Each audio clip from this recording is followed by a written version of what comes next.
നിങ്ങൾ ഹൃദയം തുറന്ന് എന്നോട് സംസാരിക്കണം എന്ന് മാത്രമേ എനിക്ക് ആഗ്രഹമുള്ളൂ. അപ്പോൾ നിങ്ങൾക്ക് കാര്യം മനസ്സിലാക്കി തരാൻ കഴിയും. യൂദാസേ, ഇവിടെ വരൂ, ഞാൻ പറയുന്നത് കേൾക്കൂ. ഈ കാലഘട്ടത്തിൽ പലരും നിന്നെപ്പോലെ ചിന്തിക്കുന്നവരാണ്. ഭാവിയിലും പലരുടെയും ചിന്താഗതി അതുതന്നെയായിരിക്കും. ഈ ചിന്താഗതി തെറ്റാണ് എന്ന് ഞാൻ പറയും.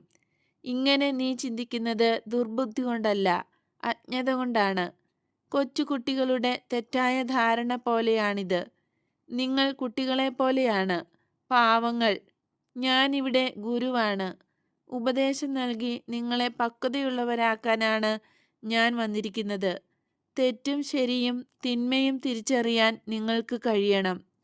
നല്ലതും കൂടുതൽ നന്മയുള്ളതും വിവേചിച്ചറിയണം. അതുകൊണ്ട് ഞാൻ പറയുന്നത് ശ്രദ്ധിച്ചു കേൾക്കൂ. ജീവിതം എന്താണ്?